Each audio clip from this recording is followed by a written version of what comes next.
Saudara, beta kemarin baru nonton film sih, film Indonesia.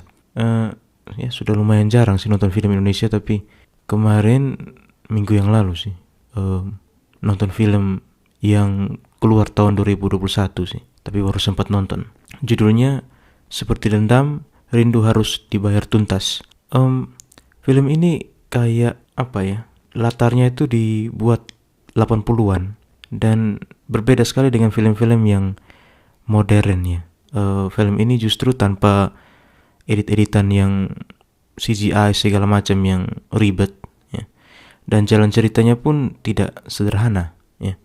Dan cenderung tidak biasa, kita pun harus mungkin sedikit mind blowing nonton film ini. Seperti Dendam, Rindu Harus Dibayar Tuntas. Nah, kalau saudara penasaran, coba nonton saja.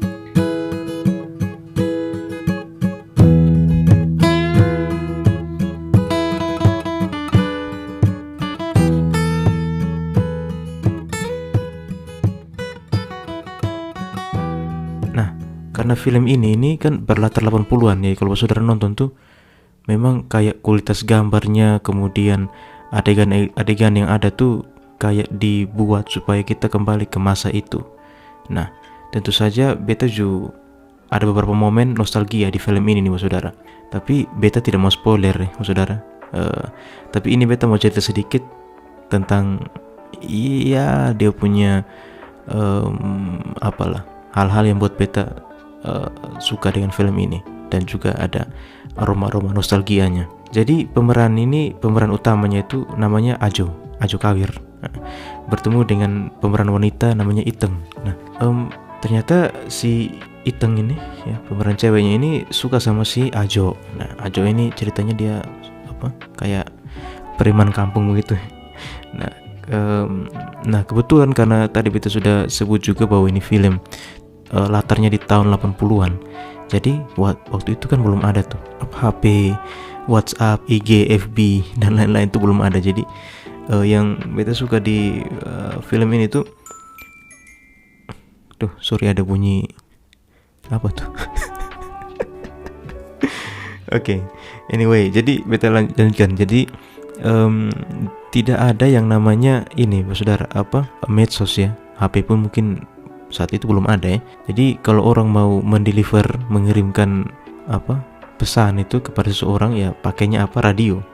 Nah, jadi film ini tuh ada beberapa adegan di mana si Iteng itu mengirimkan lagu ya lewat radio. Dikirimkan lagu, kemudian ada kayak pesan-pesan begitu yang dibaca oleh penyiar. Kemudian lagu ini untuk siapa segala macam ya. Jadi itu salah satu momen nostalgia juga saudara ya.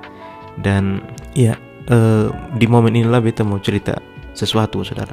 Nah, dalam film ini di beberapa settingnya saudara itu memang ada adegan di mana ada radionya, dan sampai pada satu momen di mana di radio ini diputarkan sebuah instrumen musik yang membuat beta ketika nonton film ini beta terdiam dan tertunduk.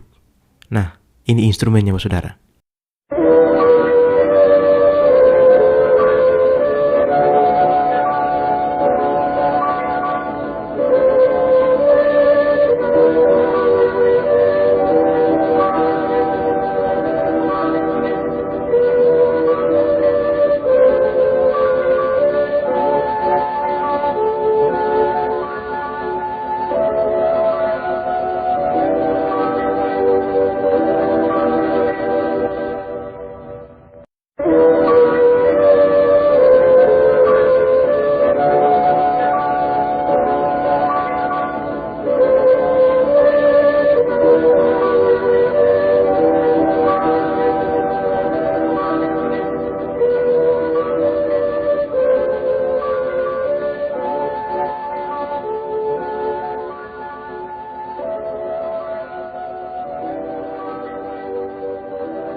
Nah, beta tidak tahu energi apa yang muncul ketika beta mendengar instrumen ini di film itu, ya.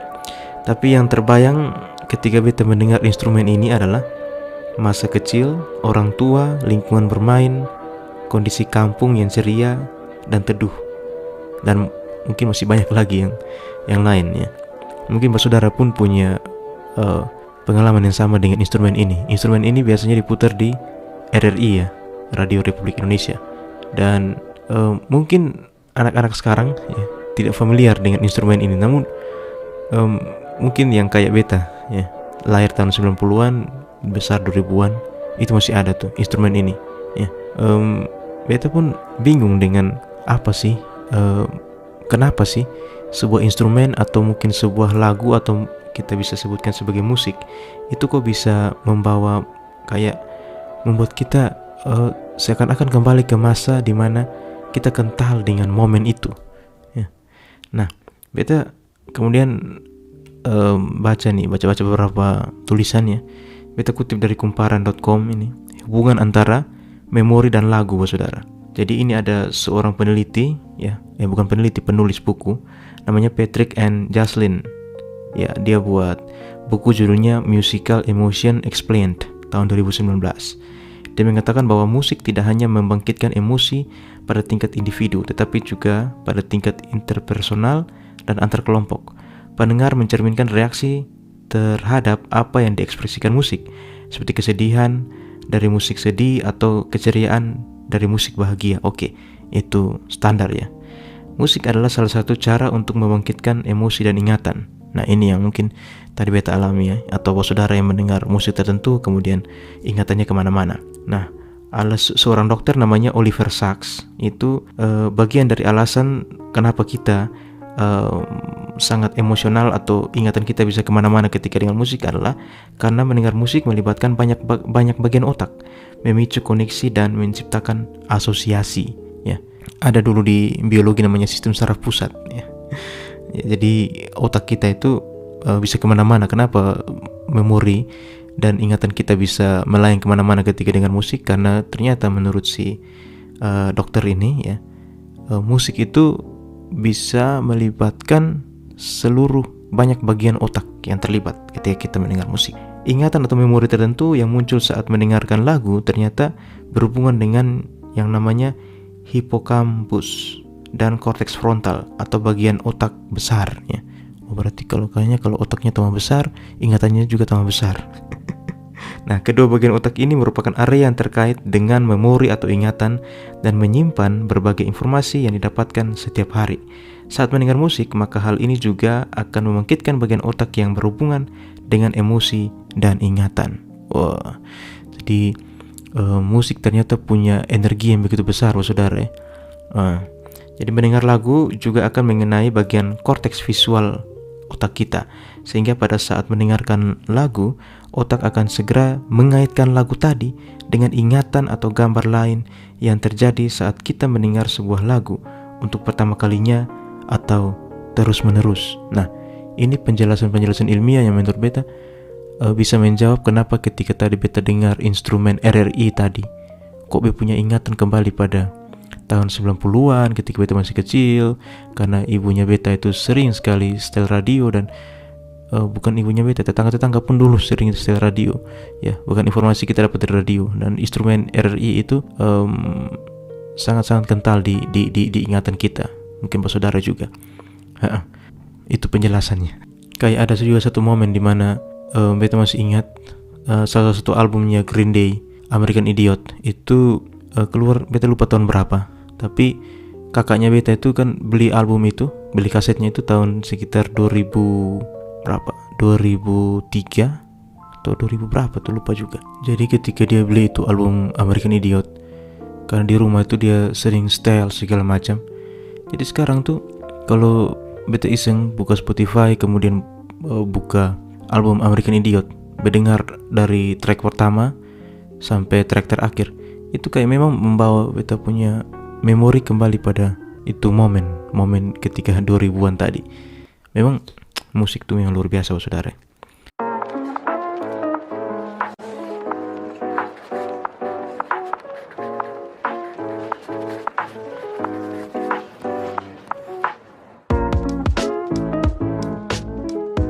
Memang rumit ya, saudara. Lu seakan kembali ke momen itu ya. Nah, ya itulah kenangan kita sebagai anak 90-an, 80-an, 2000-an ya. Kalau kita lihat anak-anak sekarang ya yang sudah kaya dengan informasi, dan lu kalau mendengar musik tidak lagi harus duduk tunggu radio ya. Mungkin mereka lebih punya banyak referensi musik ya saudara. Kalau kita dulu mungkin agak terbatas, dan kita sudah bahas panjang lebar di episode berapa itu, aku lupa juga, tentang selera musik. Dan ada fenomena yang aneh juga. Sekarang kan musik itu tidak harus yang panjang ya, tidak harus kayak musiknya si Dream Theater yang 10-11 menit segala macam, atau di dalam negeri kayak albumnya si Efek Rumah Kaca yang Sinestesia yang lagunya di atas 6-7 menit. Sekarang tuh lebih sederhana ya. Musik itu kadang hanya 15-30 detik di TikTok atau IG dan sudah booming ya. Kayak lagunya si Simple Plan yang I'm just a kid. Nah itu kaget, lagu itu sudah di rilis beberapa belas tahun yang lalu, kaget booming lagi karena banyak yang pakai di si TikTok ya. Itu fenomena yang sekarang sih ya. Dan juga beberapa lagu yang dari beatmaker yang dibuat kemudian hanya 15-30 detik ataupun 1 menit sudah bisa booming di medsos ya. Mungkin nanti kalau anak-anak ketika mereka di usia kita yang gen Z sekarang tuh kan ya, milenial apa itu, mungkin ketika di masa mereka mungkin mereka lebih akrab dengan lagu 30 detik itu. Ya saudara, musik memang membawa banyak memori. Ini juga ada menguak fakta sih, kita bawa itu berasa sendiri juga saudara, bahwa ketika kita sudah umur 30-an, kita cenderung untuk tidak mengeksplor lagi musik-musik yang baru saudara. Nah, kita lebih senang untuk mengulang saja lagu-lagu yang sudah familiar di telinga kita ya.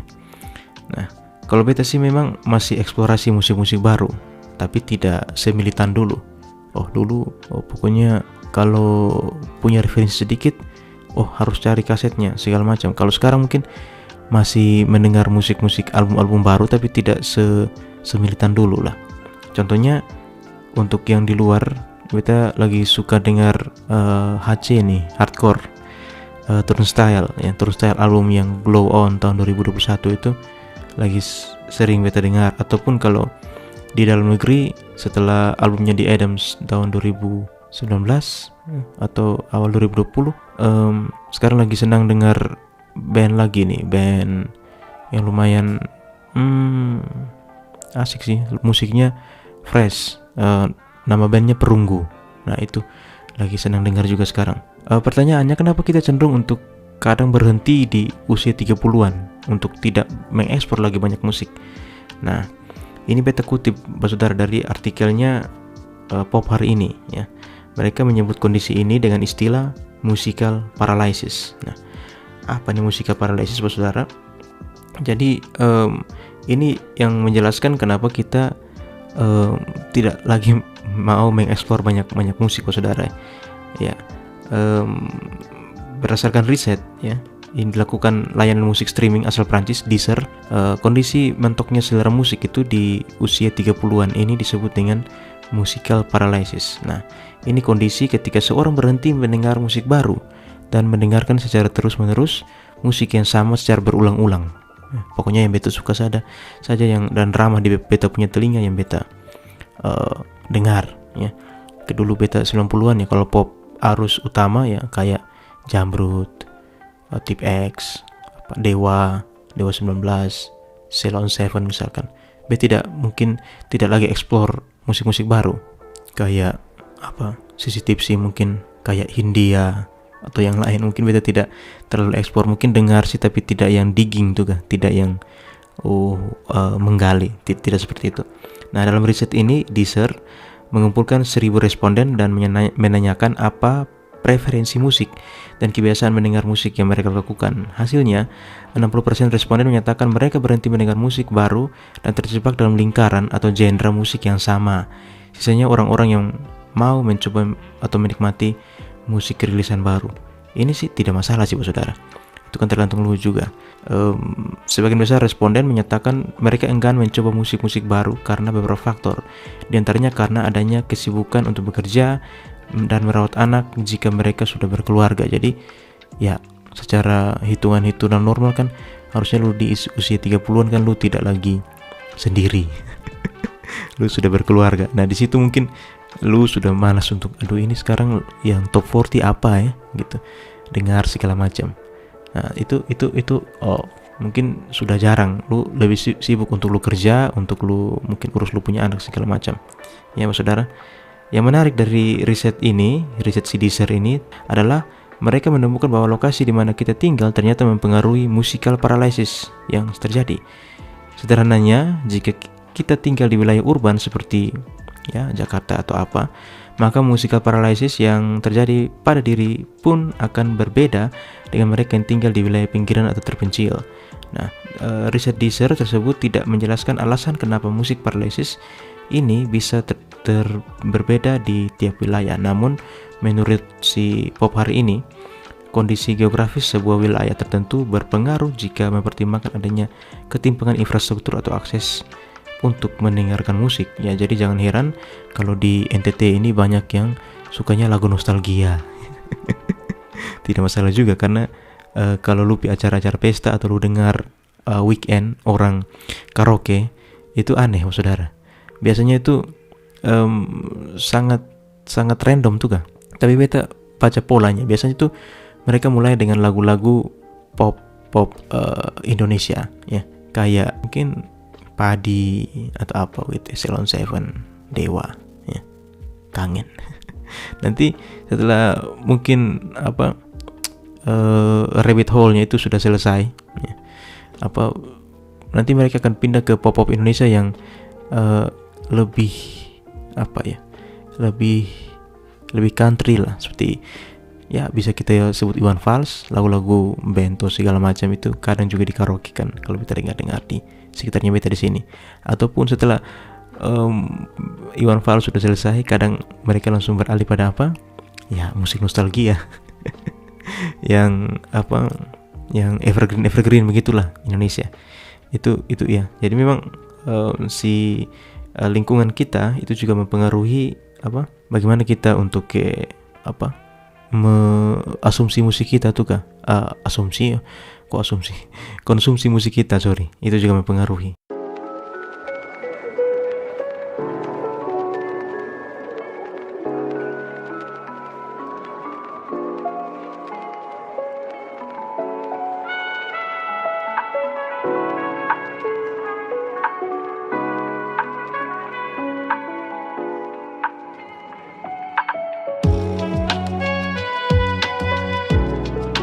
Artikelnya si Pop hari ini juga mereka menuliskan tentang istilah reminiscence bump. Apa ini reminiscence bump?